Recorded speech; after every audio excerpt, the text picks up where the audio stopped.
Bonjour à toutes et à tous, bienvenue sur Soldats du Salut et bienvenue dans un nouvel épisode donc consacré au livre de la Genèse. Et on va s'arrêter au deuxième verset de la Genèse qui va aussi ouvrir beaucoup un peu de questionnement dans lequel je voudrais faire quelques réflexions. Je voudrais juste vous demander quelque chose.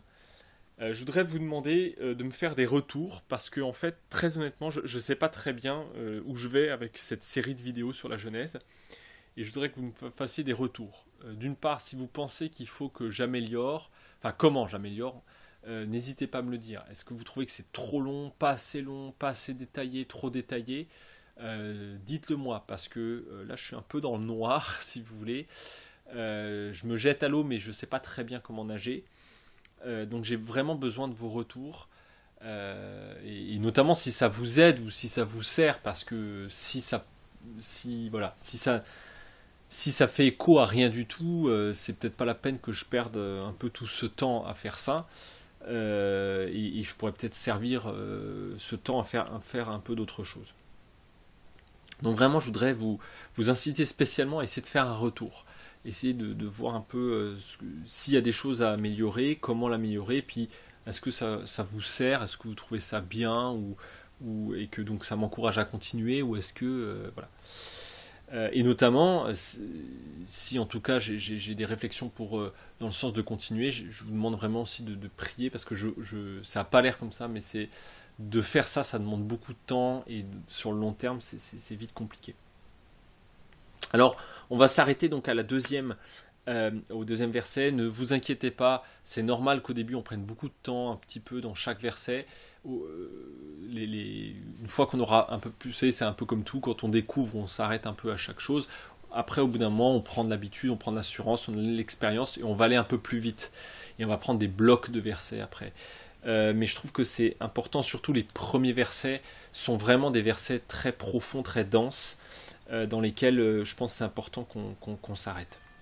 Alors, le deuxième verset, je vais prendre la traduction de la Nouvelle Bible Second, qui dit « La terre était un chaos, elle était vide, il y avait des ténèbres au-dessus de l'abîme, et le souffle de Dieu tournoyait au-dessus des eaux. » Alors voilà un verset qui pose pas mal de questions de traduction. Le terme qui est utilisé pour dire qu'elle était chaos, qu'elle était vide, c'est le terme en hébreu de tohu bohu qui a donné l'expression française un tohu bohu pour dire quelque chose qui est un bazar, c'est sans dessus dessous, voilà. En grec, on a décidé de choisir de traduire ça par elle était sans forme et vide, qui déjà on voit un petit peu pour ceux qui sont fans de philosophie. On voit un petit peu aussi déjà poindre une espèce d'interprétation grecque de ce que veut dire être sans dessus-dessous, être le chaos. Le chaos, ça veut dire quelque chose un peu sans forme. Hein. La première problématique que pose ce verset, c'est est-ce que ça... Parce qu'on pourrait comprendre ce verset comme ça, quand on dit que au début Dieu créa le ciel et la terre était un chaos et qu'elle était vide, est-ce que ça sous-entend que en fait il y avait déjà quelque chose qui préexistait au moment de la création, d'accord, et que Dieu en fait n'a fait que utiliser une espèce de matière première, si vous voulez, lors de la création. Et il y a des gens qui développent des théories un petit peu comme celle-là. Alors après, avec beaucoup de questions qui se posent, c'est pourquoi, enfin d'où vient cette matière première? Parce que si c'est pas Dieu qui a créé ça, mais que Dieu simplement forme à partir de cette matière première, avec des théories tout à fait, alors parfois tout à fait tirées par les cheveux, notamment une théorie que je vais pas développer plus que ça, mais celle qui dit que cette matière première viendrait, ce tohu bohu, ça viendrait d'une première création qui a été rasé par Dieu, enfin qui a été chamboulé par Dieu, quoi, avec un jugement et qui voilà, et il a recommencé, en fait, refait une autre création. Un peu pour ceux qui sont fans de film Matrix, c'est un petit peu ça, quoi. Ce serait une première Matrix et puis que en fait, bon. Alors c'est intéressant, mais enfin c'est très tiré par les cheveux et alors le texte, je pense, nous invite pas vraiment à ça. Euh, et évidemment, si Dieu a créé, et c'est la pensée chrétienne qui s'est développée, et l'ensemble de la vie, la Bible nous invite plutôt à considérer que Dieu a créé toute chose. Et on appelle ça le creatio ex nihilo, c'est-à-dire que la création vient de rien. Mot à mot, vient ex nihilo, c'est-à-dire vient de rien. Ou pour les informaticiens, on dit from scratch. C'est-à-dire qu'on est parti de rien et Dieu crée. Parce que Dieu est celui, c'est pour ça qu'on dit que Dieu est tout puissant, c'est parce que Dieu est celui qui crée là où il n'y a rien. Et donc on développe toute cette idée que... Non, pas du tout. En fait, que déjà ce tohu-bohu est la création de Dieu. Mais alors, se pose une autre question, qui est, si c'est la création de Dieu, pourquoi alors c'est chaos? Pourquoi c'est vide? Pourquoi c'est un tohu-bohu? Et c'est une très bonne question, très honnêtement, à laquelle le texte ne répond pas. Le texte n'explique pas pourquoi, au début, c'est un tohu-bohu. On peut sortir plein d'hypothèses, et il y a plein d'hypothèses qui sont d'ailleurs très intéressantes, mais le texte ne nous explique pas pourquoi. Et d'ailleurs, par ricochet, on le verra plus tard, notamment avec la chute, ça pose une autre question sur pourquoi le mal arrive dans une création qui est bonne. Puisque Dieu, c'est Dieu qui a fait la création, et la création est jugée par Dieu comme étant bonne, pourquoi le mal arrive? C'est la question centrale peut-être de l'humanité, sur pourquoi le mal. Et d'ailleurs, je vais être très honnête avec vous, la Genèse n'explique pas d'où vient le mal. Enfin, on va voir plus en détail, mais elle ne donne pas de réponse magique sur l'existence du mal. Par contre, elle donne une voie de salut. Et toute la Genèse, c'est ça. Ne vous trompez pas j'ai envie de dire, de lecture de la Genèse. Le but de la Genèse, c'est pas, encore une fois, je vais maintenir ça au début, je vais marteler ça, ce n'est pas un exposé philosophique ou biologique ou je sais pas quoi, c'est une exhortation à choisir la vie. C'est un voyage dans lequel on vous demande de choisir la vie. Je mets devant toi la mort et la vie, je choisis la vie. Bon. Donc on ne sait pas pourquoi cette création initiale de Dieu est chaotique. Mais mon interprétation, c'est que ce que sous-entend ce verset, c'est que la création en tant que telle ne porte pas la vie. C'est ça que dit le texte. C'est qu'en tant que telle, la création ne porte pas la vie. D'accord? C'est d'ailleurs, ça pose toute la question derrière de l'idolâtrie. D'accord? C'est quoi une idole? C'est quoi la problématique de l'idolâtrie? C'est quand on commence à adorer la création elle-même. Et à partir de là, se trouve une idolâtrie.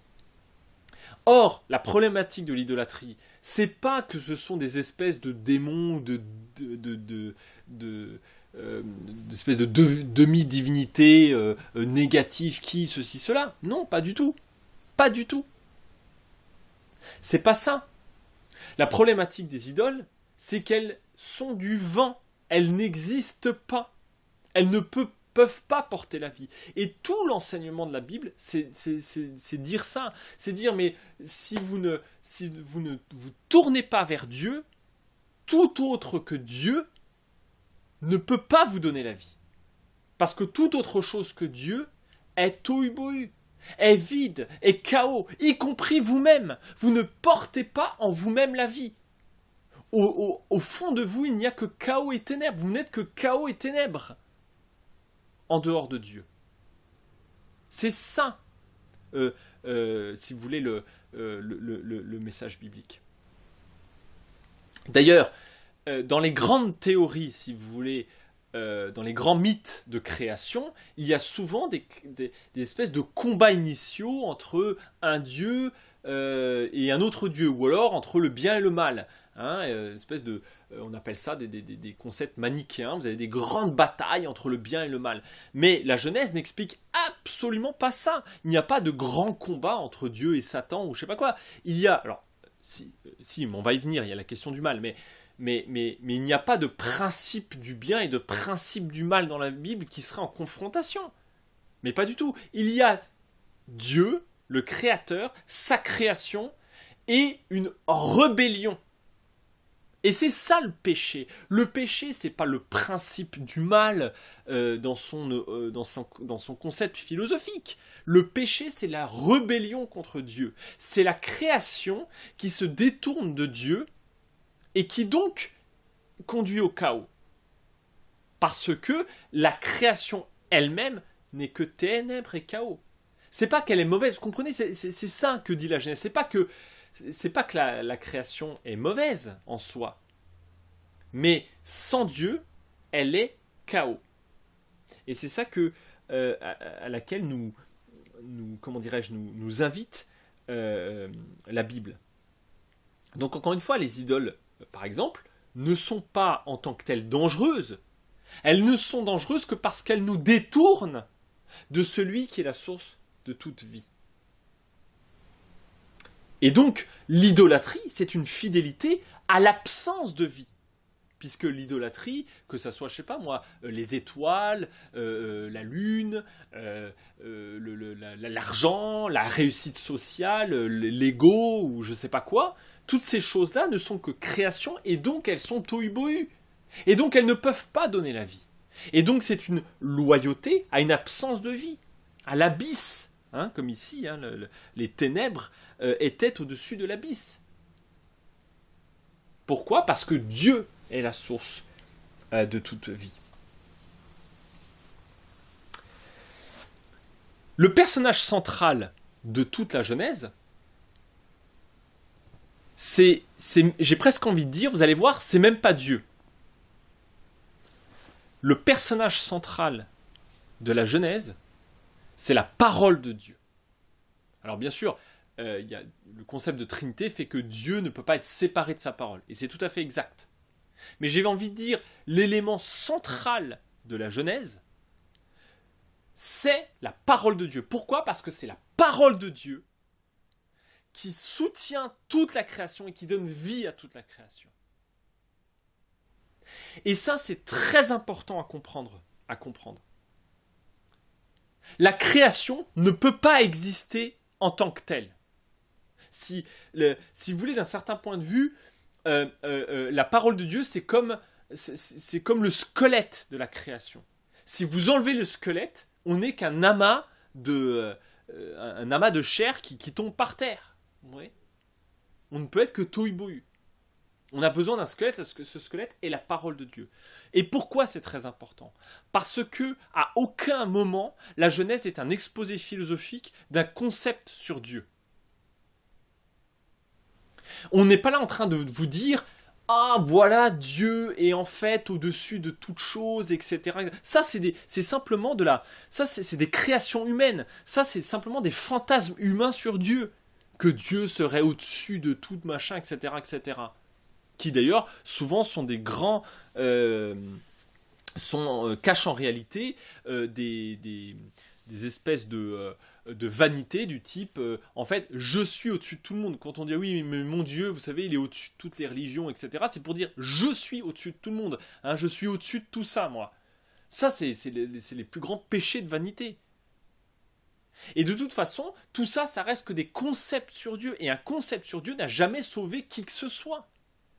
Parce que je vous rappelle que l'élément central de la conversion, c'est pas de croire en Dieu. Parce que croire en Dieu, ça veut rien dire. Ça veut absolument rien dire. Ça veut dire quoi, croire en Dieu ? Ça veut absolument rien dire. Et Dieu ne demande pas de croire en lui, comme on croirait dans une espèce de concept philosophique. Non. Dieu nous demande de le croire lui, de croire sa parole, de l'écouter, de le suivre, parce qu'il est la source de toute vie. Donc c'est aucun concept de Dieu au-dessus de toute chose ou d'espèce de nirvana qui volerait au-dessus de tout machin et qui sortirait trois niaiseries du type ce qui est important c'est le machin et le truc, c'est d'aimer les autres, enfin ce genre de pensée philosophique à deux balles qui même en bac de philo ne vous vaut pas un demi-point. Ça n'a jamais sauvé qui que ce soit. La seule chose qui sauve, parce que c'est le principe de toute vie, c'est la parole de Dieu. Et c'est pour ça que la Bible dit, mais le principe de la sagesse, le commencement de la sagesse, le fondement de la sagesse, c'est la crainte de Dieu et l'obéissance, et de répondre à son appel. Je mets devant toi la mort et la vie. En tant que tel, tu es tohu-bohu. Toi-même, tu es tohu-bohu. Mais je mets devant toi la vie. Un peu comme Abraham. Hein, Abraham, il n'a pas pondu un concept en Dieu en disant ouais, concept de Dieu au-dessus de toute chose, monothéoïste. Mais non, mais pas du tout. Il a reçu une parole, il s'est mis en route sur cette parole. C'est ça la foi. C'est ça la foi. C'est je me mets en route sur une parole. La foi n'est qu'une réponse à une parole, c'est pas une réponse à un concept. Parce que la parole de Dieu est ce qui donne toute vie. Et toute autre fidélité est quelque chose qui ne peut conduire qu'au chaos, au tohu-bohu. Parce que la création en tant que telle est tohu-bohu. Et je pense que c'est vraiment important. Nous sommes, c'est dans la première lettre de Pierre hein, que Pierre dit ça. Il dit, hein, l'être humain, d'ailleurs il cite l'Ancien Testament, hein, l'être humain n'est qu'une fleur qui se fane. Mais la parole est ce qui demeure. Hein, ce qui demeure, c'est le fondement de la vie. Tout le reste, c'est simplement, c'est appelé à disparaître. Et je crois que c'est assez important que on puisse vraiment être là-dessus. Ensuite, le second verset parle du souffle de Dieu qui tournoyait au-dessus des eaux. C'est très intéressant, d'une part parce que on voit ici le fait que déjà la Trinité est présente. Dans les 3 premiers versets de la Bible, la Trinité est présente. Il y a Dieu, le Père, le Créateur de toutes choses, le fondement de toutes choses. Il y a le souffle de Dieu, l'Esprit de Dieu qui tournoyait au-dessus des eaux. Et il y a, qu'il y ait de la lumière, il y a cette parole de Dieu, qu'il y ait de la lumière. Hein, parole. Et nous croyons que Jésus est la parole de Dieu faite chair. Et donc on voit déjà cette première Trinité de Dieu qui est déjà présente ici à l'origine. Mais je dis très souvent, dans la Trinité, en réalité, il y a 4 personnages. Il n'y en a pas que 3, il y en a 4. C'est un peu un jeu de mots pour dire, mais en fait, dans la Trinité, Dieu nous invite à être participants, à être en communion à la Trinité. Parce que la Trinité, elle n'existe pas pour elle-même. Elle existe pour nous. Pour être en relation avec nous. Et aussi, dans ces 3 premiers versets, il y a non seulement la Trinité, Dieu le Créateur, l'Esprit de Dieu et la parole de Dieu, mais il y a aussi nous qui sommes tohu-bohu. Il y a ces 4 êtres en relation. Et l'Esprit de Dieu qui souffle sur ces eaux. Avec cette création qui elle-même ne peut pas porter. Et on va voir que la vie va démarrer au moment où il y a cette lumière qui va apparaître, cette parole de Dieu qui est lancée. D'accord ? Mais je vais y revenir après. Cet esprit qui tournoie au-dessus des eaux, moi ça me fait absolument écho, évidemment, à l'Esprit de Dieu qui descend sur le Christ quand Christ sort des eaux. Et en fait c'est intéressant, il plane, enfin selon les traductions, il plane au-dessus des eaux, ou il tournoie au-dessus des eaux. Un peu comme un oiseau. Hein. Et ça fait évidemment écho aussi aux oiseaux que lance Noé. D'ailleurs, même écho textuel qui est récupéré dans le baptême de Jésus, puisque l'Esprit Saint descend sur Jésus sous la forme d'une colombe. Or, pourquoi Noé lance une colombe ? Parce qu'il veut savoir si la terre a séché. C'est-à-dire s'il y a une terre ferme sur laquelle on puisse s'appuyer. C'est pour ça qu'il lance la colombe. Et quand la colombe ne revient plus, il sait que ça veut dire que la colombe a pu trouver un endroit où s'arrêter, et comme elle ne revient pas, alors à ce moment-là, ils sortent. De la même manière, ici, c'est ce que cherche la colombe. C'est ce que cherche l'Esprit de Dieu. L'Esprit de Dieu tournoie sur les eaux pour, justement, trouver quelque chose sur lequel s'appuyer. Et c'est ce que trouve l'Esprit de Dieu en Jésus-Christ. Jésus-Christ qui sort de l'eau, eh bien, l'Esprit de Dieu trouve le Christ sur lequel s'appuyer. Et ça, c'est évidemment tout à fait passionnant. C'est que l'Esprit de Dieu a enfin quelque chose sur lequel il peut s'appuyer, quelque chose sur lequel il n'a pas là. Pourquoi ? Parce que nous sommes tohu-bohu. Nous sommes tohu-bohu. Et que celui qui peut nous baptiser d'Esprit Saint, c'est le Christ. C'est lui qui nous baptise d'Esprit Saint et de feu. Parce que c'est sur lui seul peut descendre l'Esprit Saint. Il n'y a que lui qui peut nous le transmettre, l'Esprit Saint.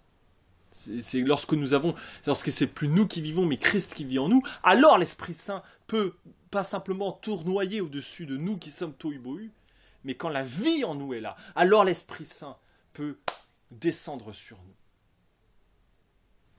Lorsque nous acceptons Christ dans nos vies, lorsque ce n'est plus nous qui vivons, mais Christ qui vit en nous. Et alors, d'un certain point de vue, bien sûr qu'ici, à mon avis, l'Esprit Saint, parce qu'il n'y a que l'Esprit qui peut convaincre de péché. Et je pense qu'ici, cet Esprit convainc d'un certain point de vue la création qu'elle n'est tohu-bohu. Oui, ça j'en suis sûr. Et je suis sûr que l'Esprit Saint nous prépare à recevoir le Christ. Parce que seul l'Esprit peut convaincre de péché. Mais en même temps, l'Esprit ne peut descendre en quelqu'un que lorsque nous sommes en Christ, fondés en Christ, lorsque nous sommes sur le Béréchit, parce que c'est que dans le Béréchit, dans le haut commencement, dans le principe et le fondement de toute chose, que là, nous pouvons avoir la vie. Voilà quelques éléments. Je pourrais passer encore facilement 1 ou 2 heures encore à parler de ce verset, mais je m'arrête là. Je pense que j'ai dit l'essentiel. Encore une fois, je vous invite vraiment à prier pour cette série et à me faire des retours. Je vous en prie, faites-moi des retours pour savoir si vous trouvez ça intéressant ou pas. Et si je peux l'améliorer, dites-moi comment je peux l'améliorer. Je ferai vraiment mieux. Mais d'ici là, restez sains et feu.